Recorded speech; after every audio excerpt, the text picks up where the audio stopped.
in order for me to spend time with my dad, I'd have to go to work with him. So in my early teens, I started knocking on doors because my dad owned a renovating company. And he quickly taught me how to profile people.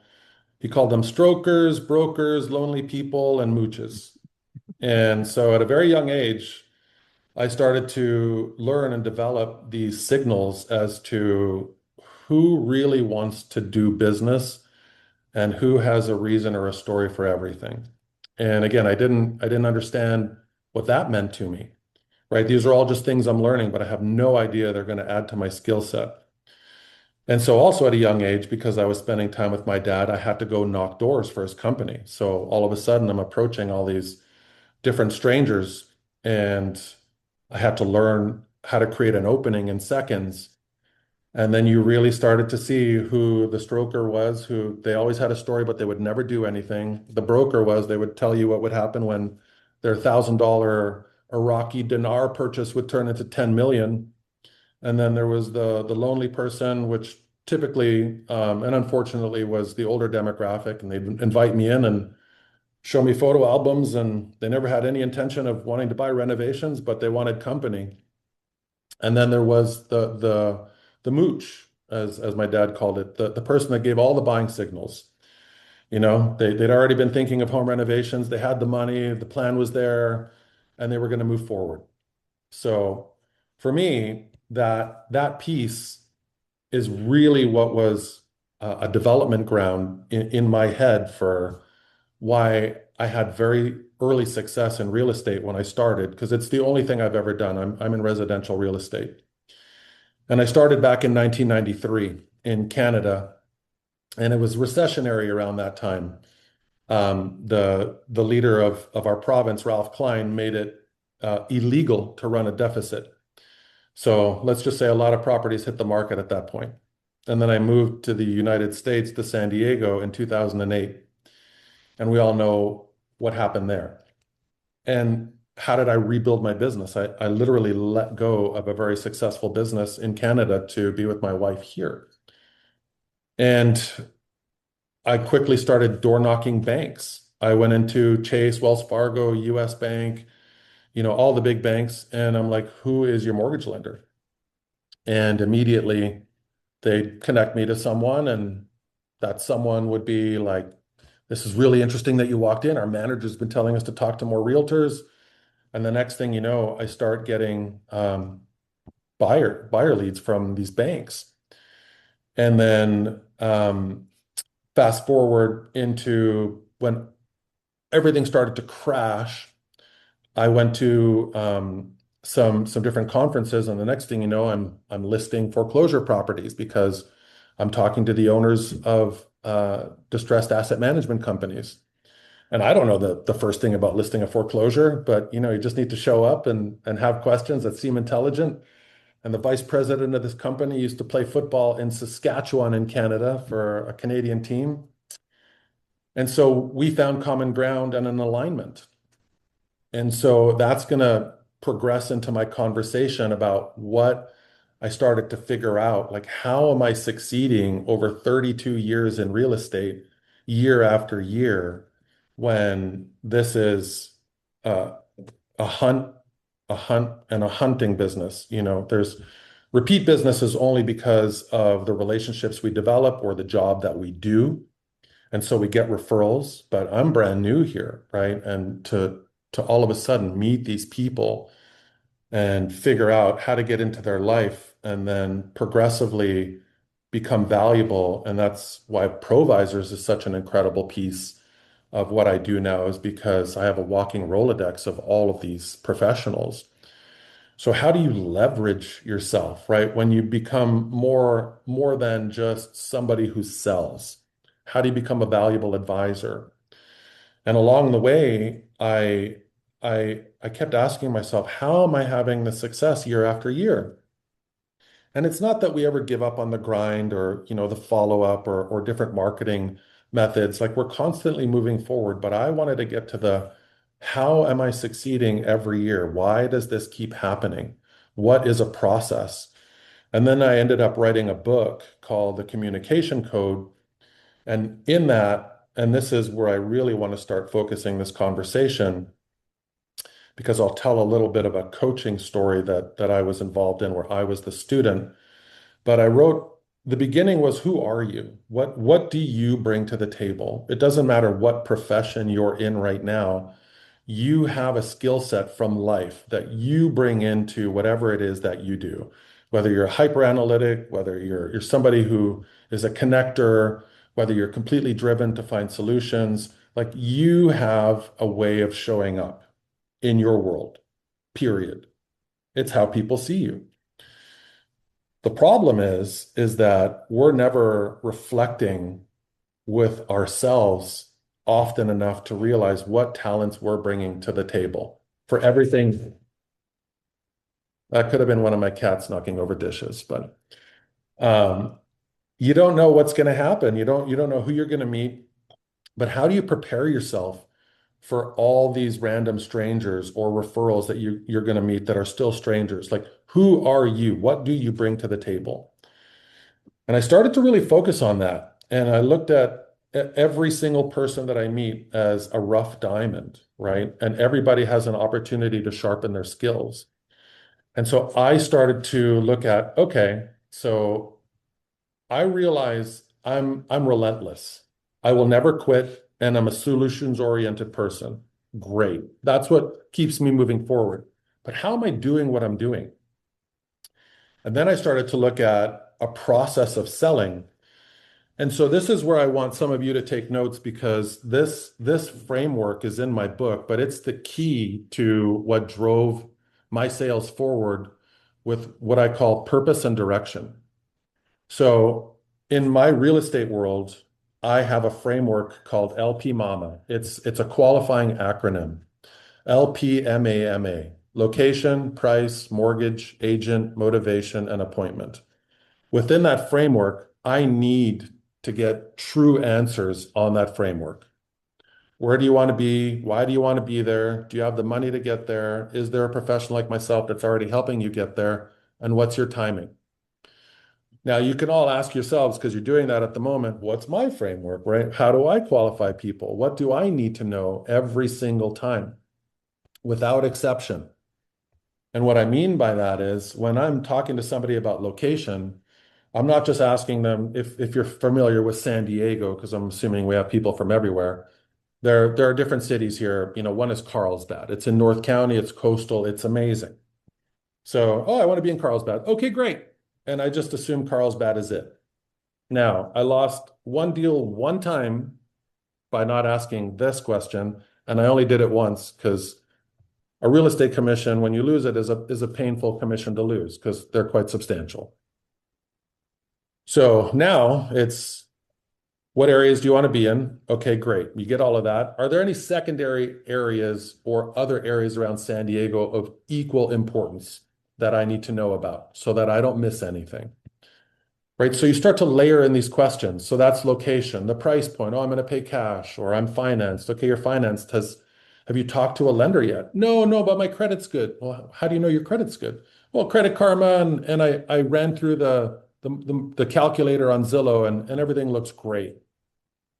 And I'm like, okay, so you're trusting that on $1 million purchase to tell me that you're ready to go.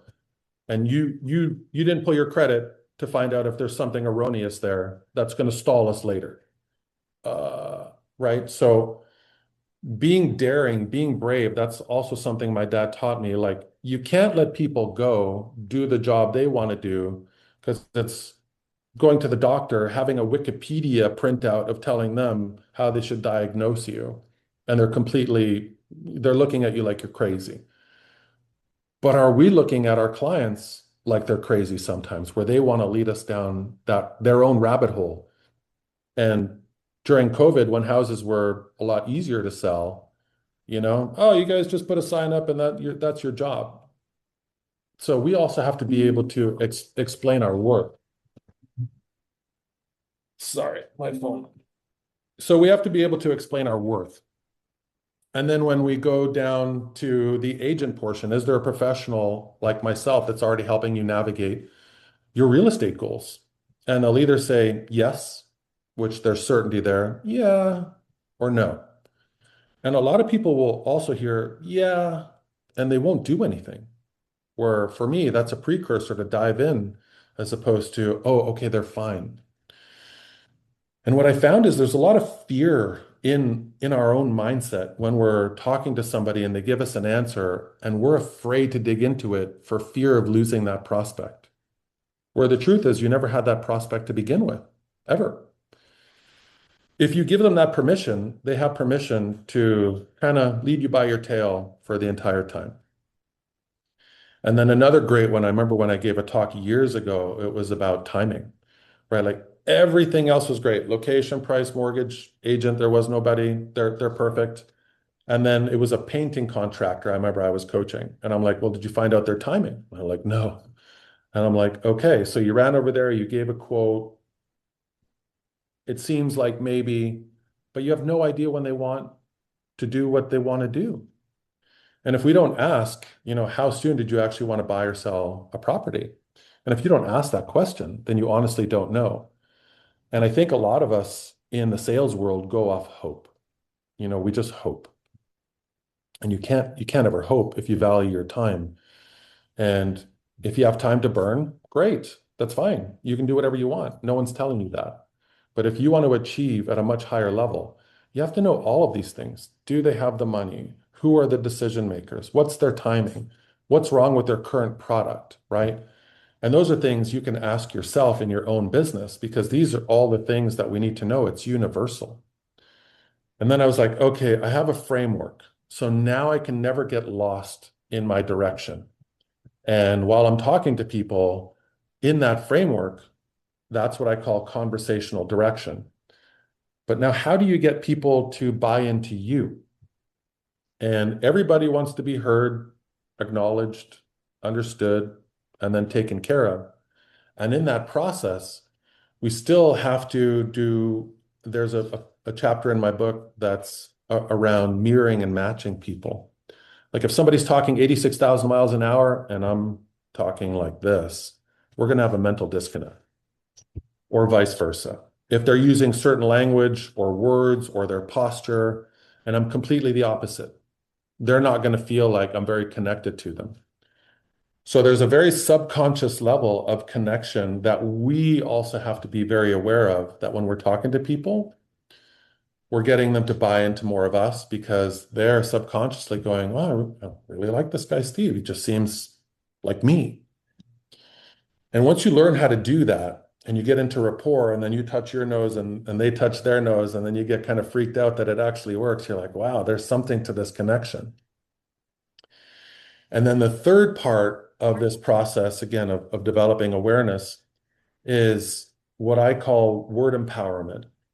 And unfortunately, some of us, if not all of us, may have been guilty of this, but we're talking to somebody and you're like, you know what, right now it's a waste of time for you to do this. And that phrase, waste of time, is something that I've worked to get out of my vocabulary.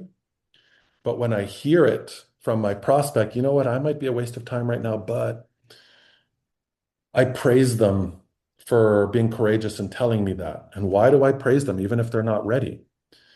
Because they were brave enough to tell me these things that could make me cut them out and not work with them.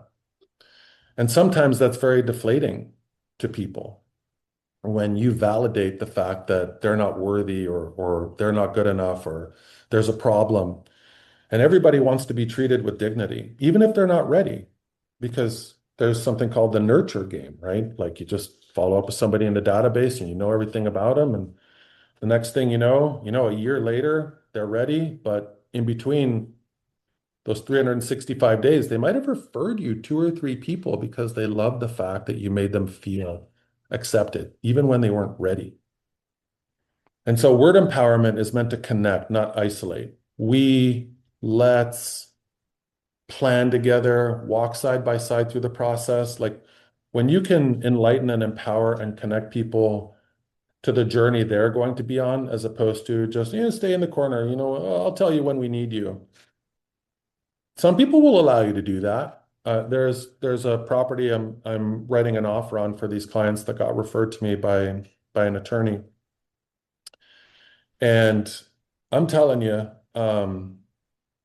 the wife is so sweet and the husband is so kind that unfortunately people can take advantage of them because they're so nice. And there's something to be said about that when we earn someone's trust. But for other people, trust is almost immediate because it came from an attorney.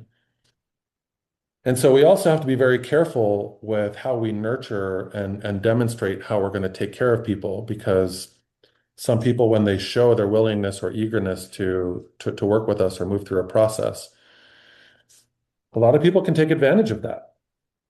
So I want to use very engaging and connecting language that comforts people and makes them feel very safe and secure about the process ahead. And then once we start to work on that framework, the mirroring and matching, and the word empowerment, then what I tell people, you're going to get past you knowing yourself to death because you have this conversational direction. And then I talk about what really is my super secret sauce. Like this is the absolute power of being exceptionally proficient at those three things is now you can read micro expression or body language adjustments or tonal changes. And so when I'm talking to people on the phone that I've never met, or if I'm, face to face with somebody, the absolute 100% you got them, as my dad would say, hypnotized, they're really with you. And I don't mean hypnotized in a bad way, but they're so engaged with your message and your story that all they're doing is their whole body is open. They're facing straight on, they're not at an angle. Their eyes are wide open with a slow blink rate, and they're nodding yes. That's it.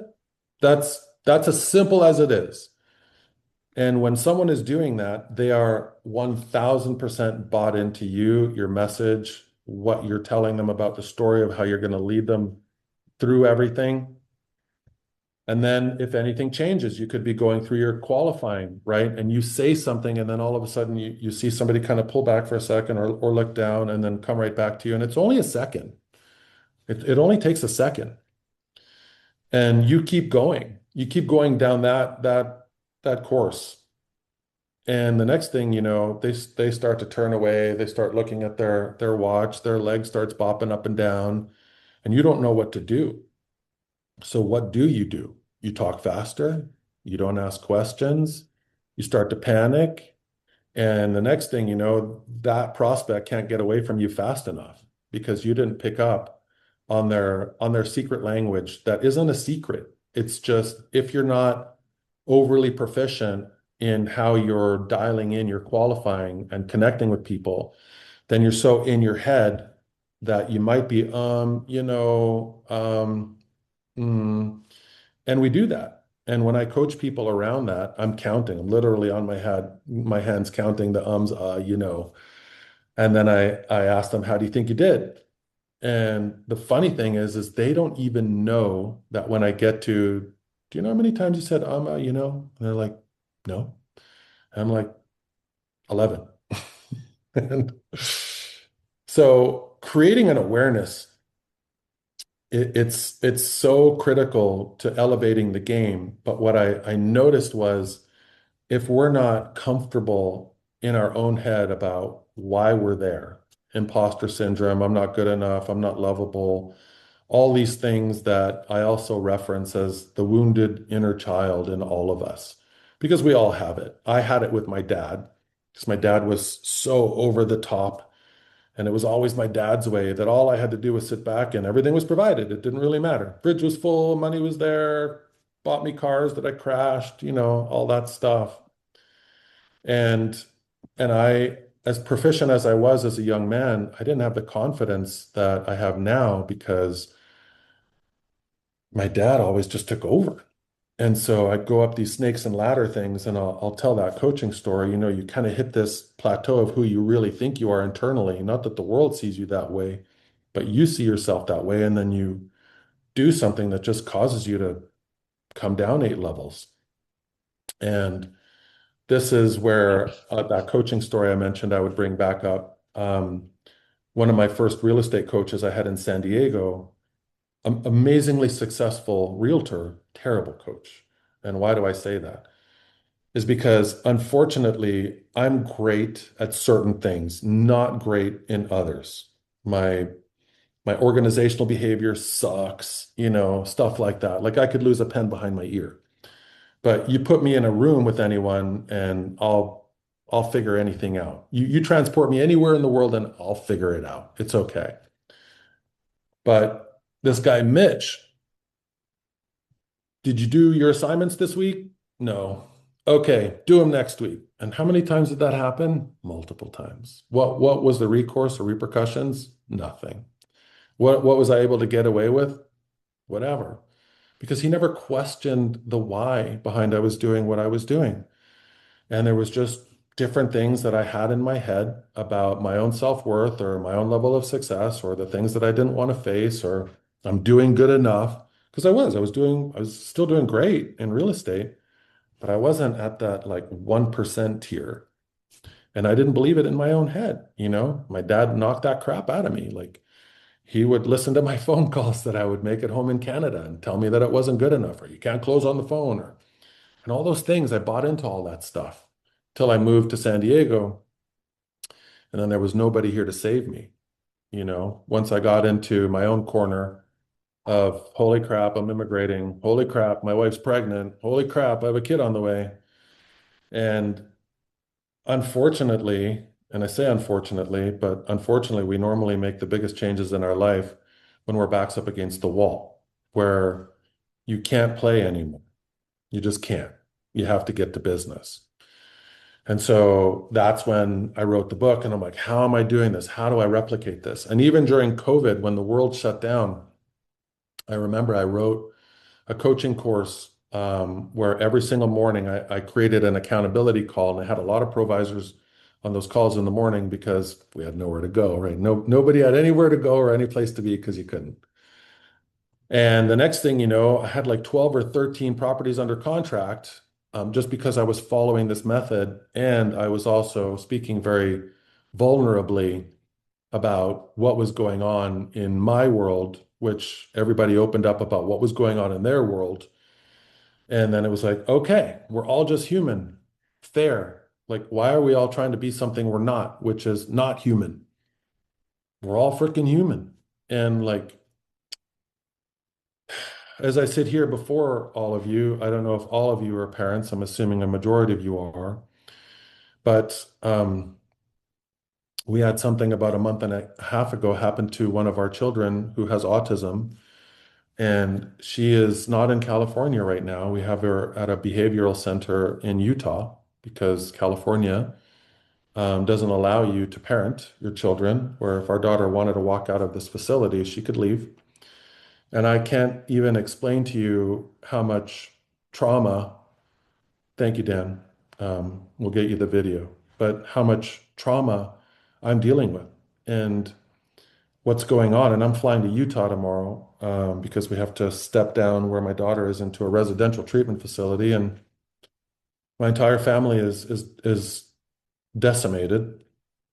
The amount of emotional trauma we're all going through is an 11 out of 10. As active police investigations, all kinds of stuff. And it doesn't mean that I don't suffer. I'm suffering as I'm speaking to you right now. Um, I'm quite frankly traumatized. But the world doesn't stop. People care, but nobody's in control of my life. I was just on an appointment this morning where it looks like my clients will want to make an offer on the property I showed them. And they don't know. They know something's going on with my daughter, but they don't know to what degree. And I think a lot of us, unfortunately, are, thank you, Tara. Um, there's a lot of great people out there and a lot of very supportive people. And to connect with people on a human level while you're a badass professional, it's real. It's okay. You can't dump everything on them. But at the same time, what am I made of? And I'll tell you that the first week, I was just totally sidelined, like just everything we had to do. But the amount of support, I'm on an accountability call every single morning. I didn't want to go on there this morning. I had a really rough night last night. I didn't want to be on there, but I worked all weekend and thank you, Marco. Yeah, exactly.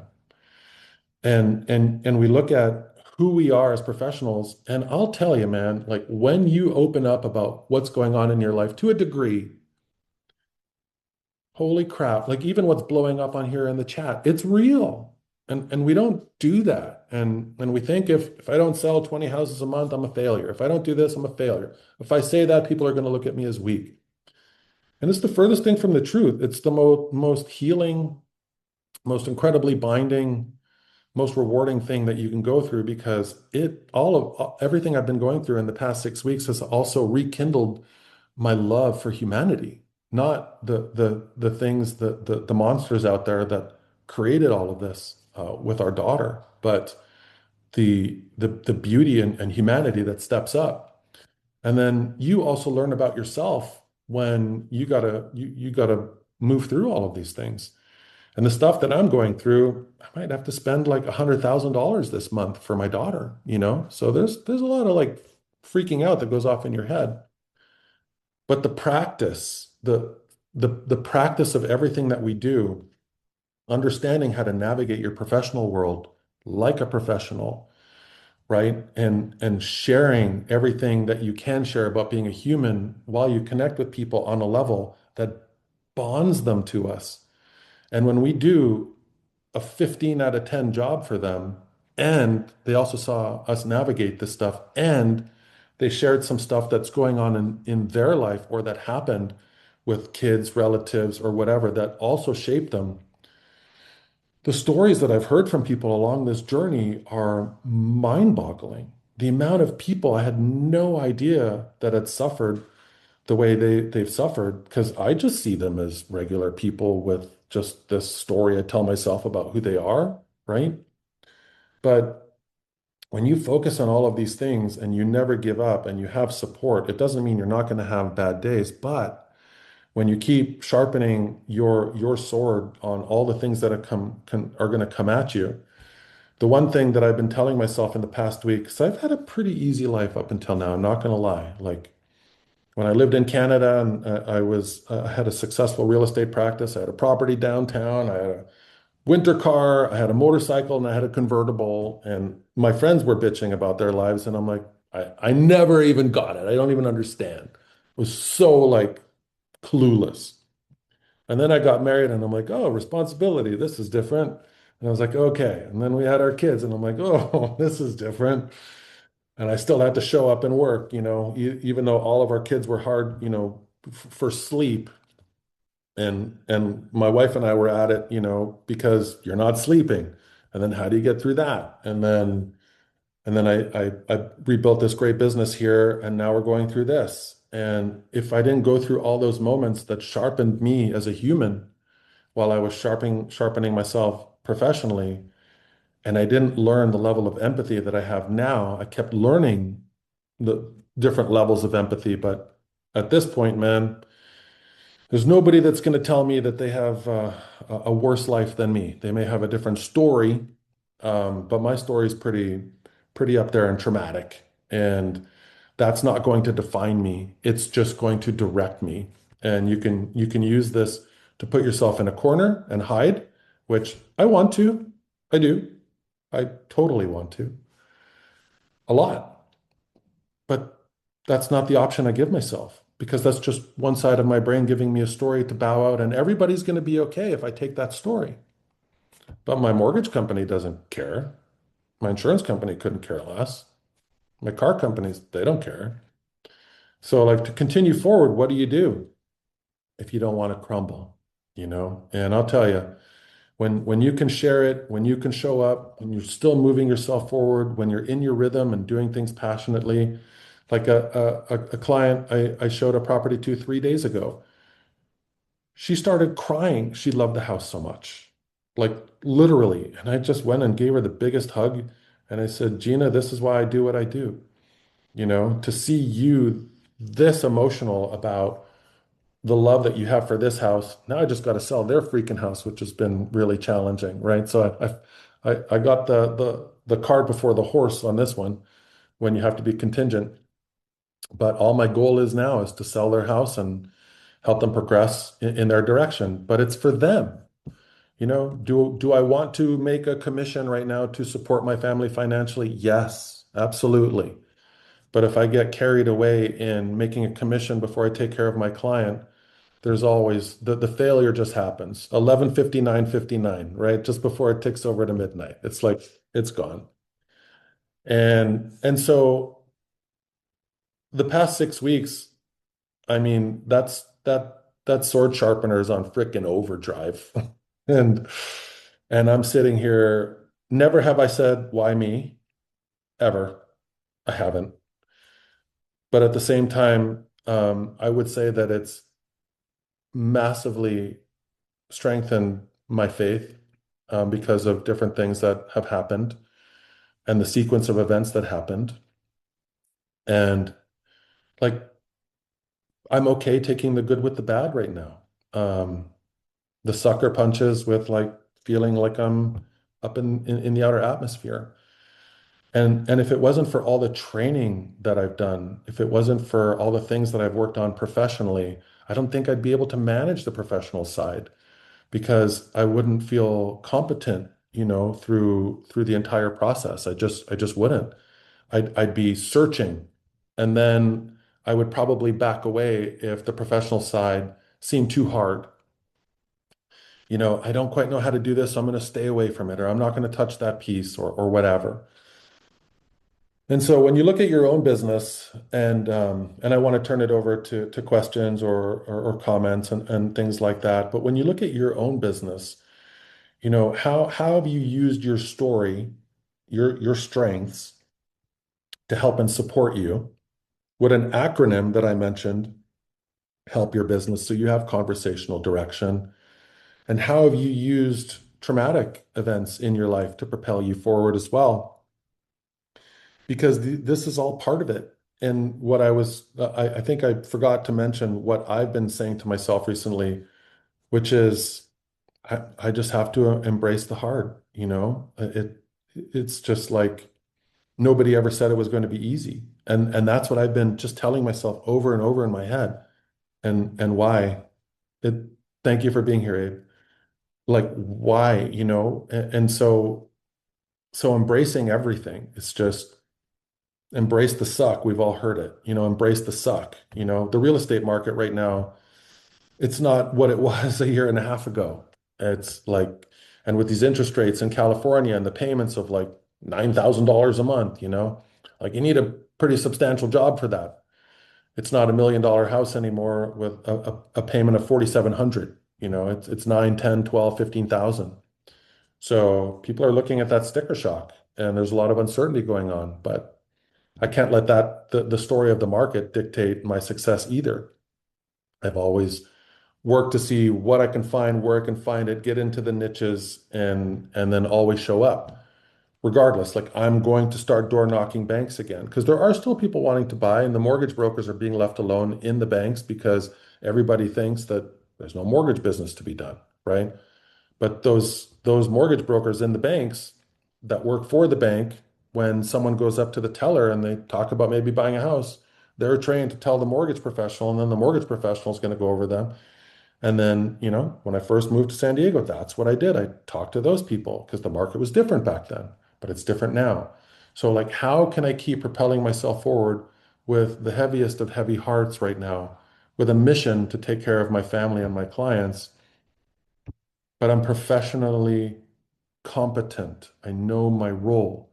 So, hell or high water, I can still do it, like it or not. And some days not, some days not.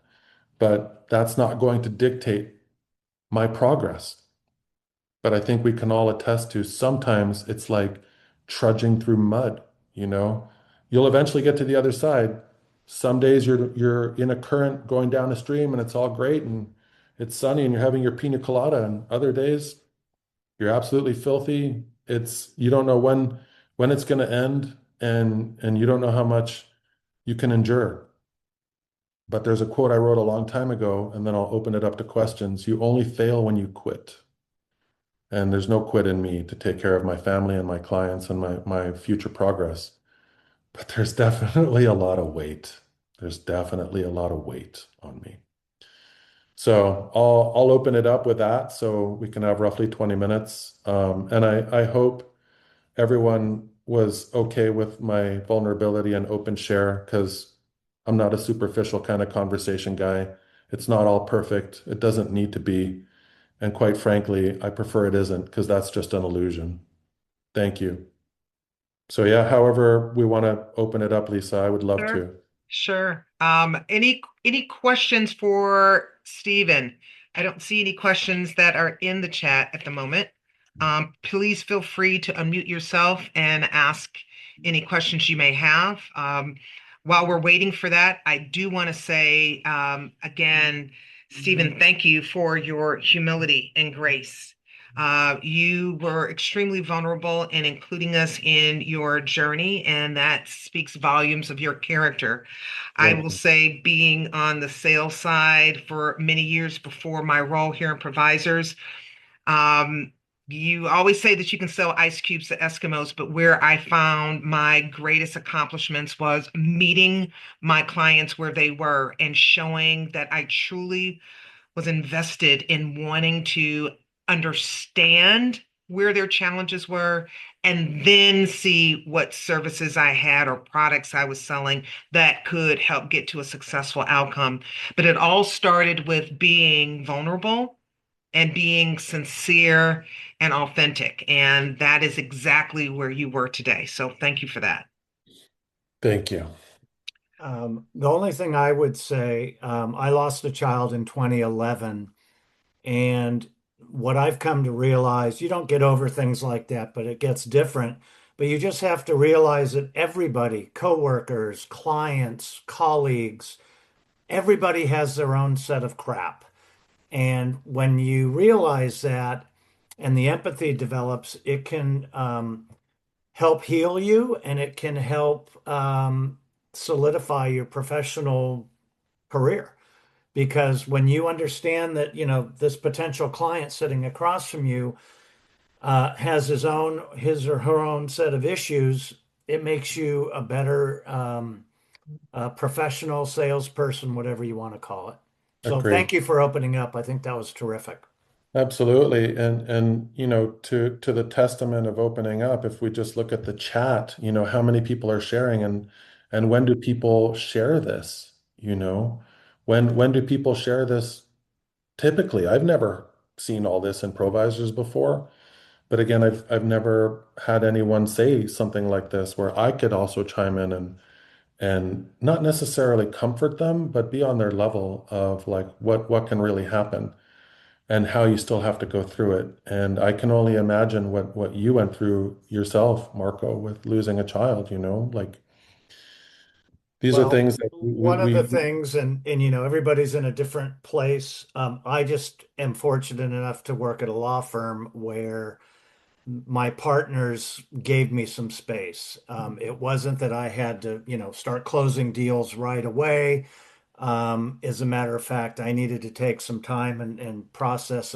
I won't get into all the detail, but I had to go into somewhat of an investigatory mode to find out exactly what happened to my son. Um, and they gave me the space and time to do that, which helped me when I was back in the saddle, to be much more effective. So yeah, part of it is, your work environment and your colleagues too. yeah, absolutely. I agree. And to be supported like that, that's amazing. You So you do have a couple of questions. I'll start with the one that was in the chat with Olivia. She asks, when you are mirroring your clients and they look down or seem like they're pulling away, how do you bring them back? So that's a great question. So when you're mirroring your client, if they look down or pull away, that's a sign that something changed while you were prospecting, right? While you were asking questions, something happened. Now, what I really do is and this is no BS. I'll literally stop the conversation if it gets to that. Like if they keep doing it, if they don't come back. Because sometimes maybe you forgot something, something comes in your head, right? Like something will pull you away for a second. But if they don't come back to me, or if it seems awkward 3 to 5 seconds, into the conversation from that moment, I'll stop the conversation. I'll be like, what just happened? And they're like, and then they'll come back, like, what? And I'll just say, did I did I say something that maybe wasn't aligned with what you want or what you were thinking? Or do you have to go somewhere and maybe you have to leave and you're in your head about it right now? I'm not sure, but I just want to make sure I'm in alignment with you. And if something changed, we can come back to this later, but can you tell me what's going on? And then I just be quiet. Because the truth is, I don't know what happened, but the signs, I mean, they're clearly identifiable. Sure, Something changed. And people will, in my history, people will respect you for doing that, sure. right? So that's Yeah, what I would do, because it's not about the mirroring and matching. It isn't. It's about the conversation. And in that conversation, something happened that caused them to all of a sudden change or pull away, because that's the one thing that the body doesn't lie, right? We can lie, but the body doesn't. Mhm. If you eat something sour, you're gonna have that face, you know. If you're in love and you're staring at your loved one and you have googly eyes, I mean, you can just look at it, right?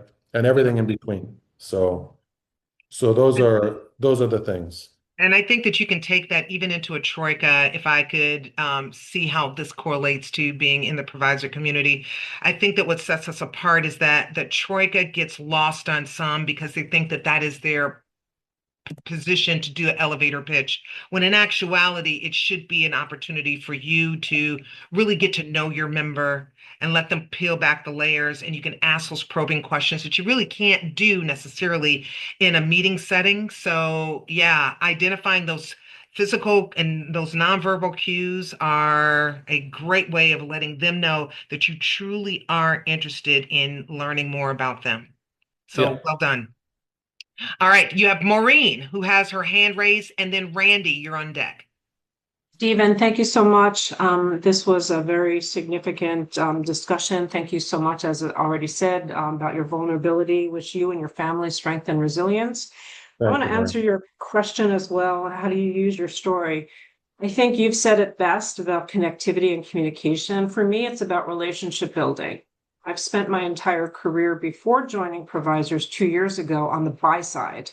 So all of my filters in selling services to clients are biased through what I was buying for businesses previously. And authenticity, connectivity, and relationship rooted in the trust factor that is all about provisors. And I just wanted to say today, I think you demonstrated what that trust value is all about in terms of trusting us with your story. So I just really want to say thank you on behalf of all of us. But I think coaching, as you've mentioned, is such an important service. And if you need any one-on-one time, I'm happy to listen. You know where to find me. Thank you again for today. Thank you so much. Wonderful, Maureen. Thank you. Randy. Oh, Where did Randy go? He Hello, was right there. everybody. Good to see all hi. these great Provisors members. Good to see you, Lisa. Good job today. So yesterday, um, I went and saw the 40th anniversary of Top Gun, Oh, and nice. and in IMAX, and then they showed the new one right after. So it was the first time I went to a double feature, and like I can't remember, right? Yeah.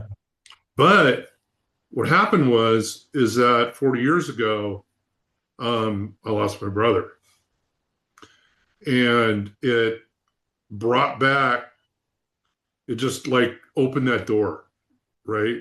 It's like when you lose, my brother and I were so close, and what I learned was I wasn't dealing with his stuff.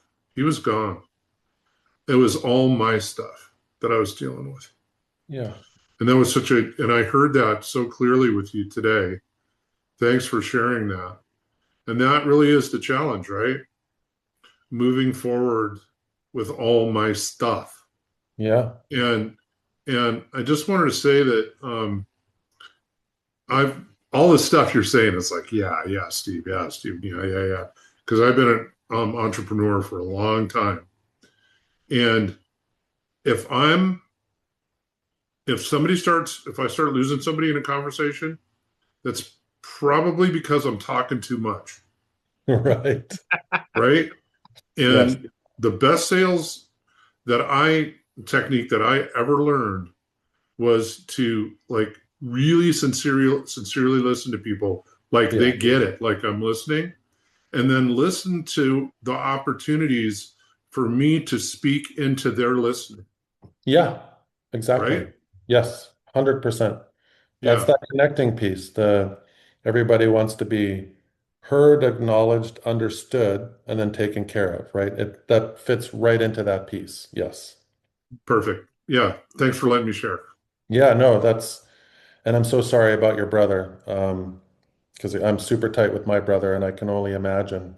So again, I'm just so grateful that we could have such an honest conversation, not all this smoke, like being on Facebook and Instagram, and it's all perfect selling. I'm gonna give you like here's the thing, and it's just you sharpen your craft, and your craft will be sharp, right? Yes, But it's the humanity, and then learning all these other little components of elevating your game while you still have to be a human. Yeah, And like actually listening to people. yes, what a imagine the concept. concept. What Right? a concept. Yeah, And here's the other rule of thumb, right?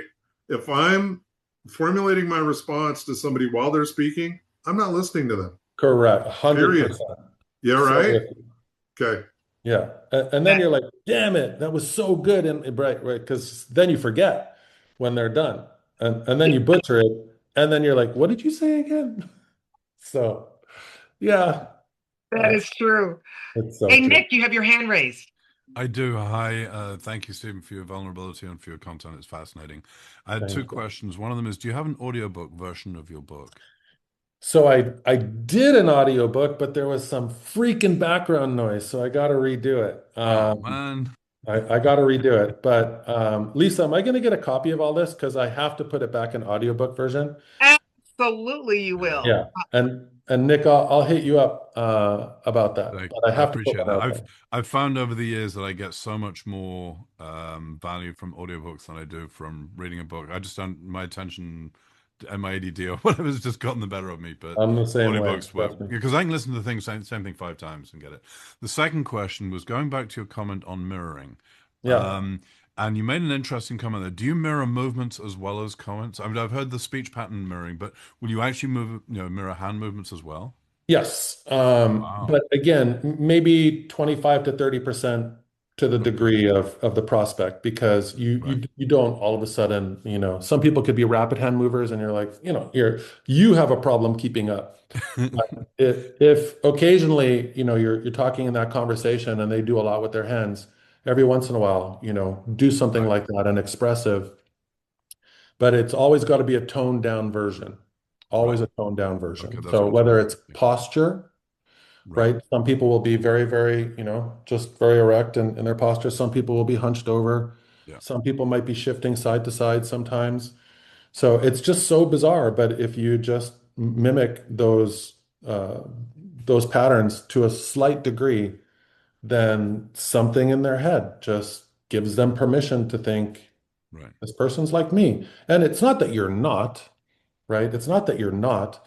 And here's the bizarre part is when I really was aware, when I focused on that piece of it, I felt like I was an actor. Like I was some fake person. I went through this like Yeah. thing in my head. I was like, oh my God, where are my ethics? But then I'm like, wait a minute, my moral compass is still here, but I'm just working to connect. So I literally went through that kind of brain meltdown of, am I faking it? Is this? But no, you're not faking it. You're creating this subconscious alignment that brings alignment. But as Right. long as you still have a moral compass, and then I started to equate it to the internet, the hacker type of, are you a white hat or a black hat, right? Are you the good hacker or the bad hacker? And I just said, I'm the good hacker. And that became my reality when I went through that because I really did go in my head and go, oh my God, I'm leading people like, what the heck? And I thought I You was have being white a mirrors and bad black mirrors person. then. What's that? You have white mirrors and black mirrors. White You're a mirrors and white black mirror. mirrors. Right. Thank you. I So appreciate that. It's very, very helpful. It's the physical side of mirroring is something I've always been uncomfortable with, and but that your response is very helpful, and the toned down version, I'll definitely bear that in mind. Thank you. absolutely. And you might be more of an analytic, right? Like Yeah. what is your personality? Are you more of an Oh, analytic? highly analytical. Yeah. That's it. And that's why, because it doesn't come natural for you, right? So again, ENTJ. we don't even have all the time to go into this stuff, but Right. I study behavioral patterns. I want to study personalities Yeah. because everybody shows up different. Mhm. And I'm just a high driver with, like I said, my organizational skills, they're no. Oh, But I'm with you on that one. right, but if I'm talking to an engineer or a CPA or something, I have to elevate that piece of what's Right. going to be important to you, right? Mhm. And so that'll be a portion of it. And I might use my body language to bring contracts over and like go through things that you would find important Right. because I'm leveling up to your personality type, right? So That makes sense. Thank you. yeah. For the next couple of minutes, if there's more questions, we can address those. But I would be remiss if I didn't allow you, Stephen, to please in the chat if there are links to your book or if there's any other connections to your company website or any information that you'd like to share with the good of the order, please place in the chat feature. You and I will talk. I'll be able to attach that to our thank you email so that way everyone will be able to get a hold of you. We want to make sure that that happens. Absolutely. I'll put a link to the written book, not the audio version yet, in the chat. And if and I'll just put my email in there as opposed to a link to other things because I would love to just have conversations with people, not just send you somewhere to a coaching site or something like that. This talk has actually kind of blown me away, honestly, in how many people have openly shared their own vulnerability, their truths, their trauma. Sure. That makes me But emotional. Um, the beauty is yeah, that is what Provisors is. It's about us getting together, getting to really know, like, and trust one another. We mean that wholeheartedly, and there was no more greater representation than in this event today. And it all begins with you, my friend. And again, I cannot thank you enough for blessing us with this opportunity to getting to know you, to getting to know your story, and to reminding us that we're not in this world of making widgets. We really are in relationship building, getting to know each other at a level that will naturally get us to do business with one another. So I want to thank you for that. Any final questions for the good of the order before we wrap things up? All right. Well, again, thank you for your vulnerability today, Stephen, and your generosity of your time. Thank you all for coming in and sharing in this moment. Do know that I will be sending out a thank you email that will have this recording and other information regarding Stephen to follow up. And we're improvisers. 101s, troikas, reach out to him. You don't have to get permission. That's what's the beauty of the environment that we're in. So, with that, I look forward to seeing you all around in the provisor community. Have a great week, everyone. thank you, everybody. Thank you so much. Thank you, Stephen.